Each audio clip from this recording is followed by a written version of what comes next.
true horror stories.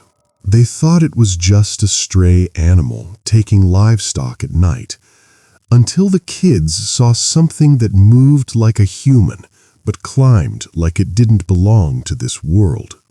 Welcome to 3 a.m. Horror Audio.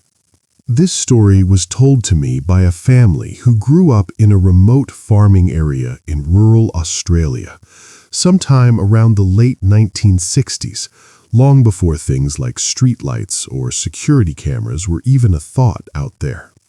The story centers around a young girl named Emily, about 9 or 10 years old, living with her parents and her younger brother, Noah, on a small, struggling farm. Life was simple, quiet, and isolated. Emily loved taking care of their animals, especially the chickens and their one goat. Every evening, just before dark, she'd go out and count them, making sure everything was locked up safely for the night. But there was one chicken that didn't follow the rules. For some reason, it refused to stay in its coop. Instead, it would fly up and perch on tree branches at night. And every few days, Emily would have to go out with a long stick and gently knock it down. It became routine. So one evening, when that same chicken didn't come back, Emily grabbed a lantern and took Noah with her. They checked the usual trees first. Nothing.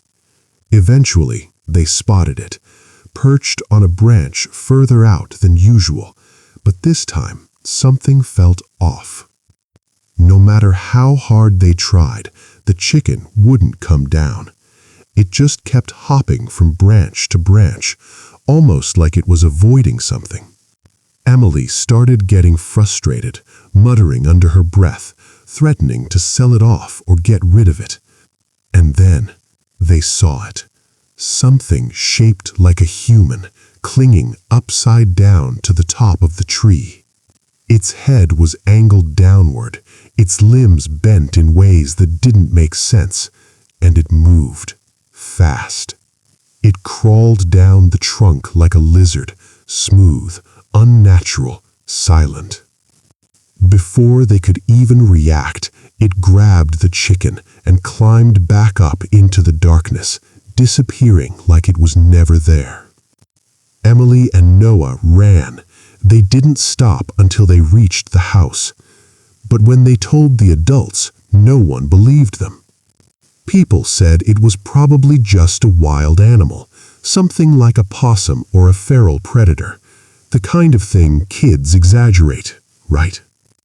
Except a few nights later, something else happened. Their goat went missing. Now that was unusual. The goat always stayed close. Even when it wasn't tied up, it would come back on its own. So again, Emily and Noah went looking, lantern in hand, calling its name. And then they heard it, faint, distant, but wrong. The sound wasn't coming from the ground. It was coming from above. They followed it, step by step, until they reached an old clearing near a forgotten burial site, overgrown, quiet, the kind of place people avoided after sunset. The air felt still. Too still. Emily called out again, and the goat answered. But this time, it sounded closer and higher. They looked up, and there it was, standing, somehow balanced on a high tree branch, trembling, barely holding itself there. That alone didn't make sense. But what happened next was worse. From above it, something began crawling down. The same thing. That human-shaped, upside-down figure, moving fast. Too fast.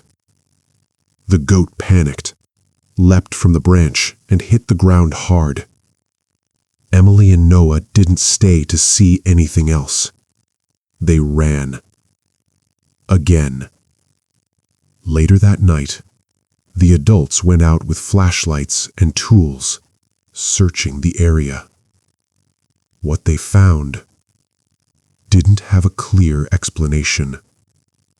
The goat was there, but something was very wrong. There were signs it had been tampered with, in a way no normal predator would do.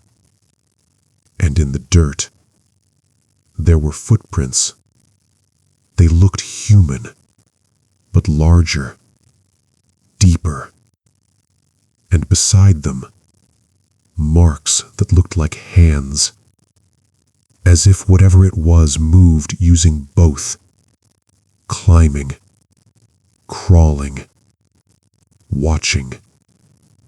Some people in the area started whispering. Others refused to talk about it at all. They cleared the trees around that old burial ground, hoping it would stop whatever had been happening. But it didn't explain what Emily and Noah saw. And here's the part that stuck with everyone. No adult ever saw it. Only children. Years later, a local religious figure reportedly claimed that what they encountered wasn't an animal at all, but something far older. Something that doesn't show itself to everyone. And even now, every once in a while, kids in that area still claim they see something in the trees at night. Something watching. Something waiting. If you've ever experienced something you can't explain, something that still keeps you up at night, send your story to mishorm42@gmail.com.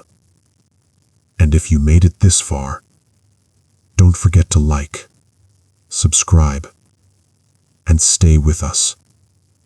Because here, at 3 a.m. Horror Audio, some stories don't end when the lights come on.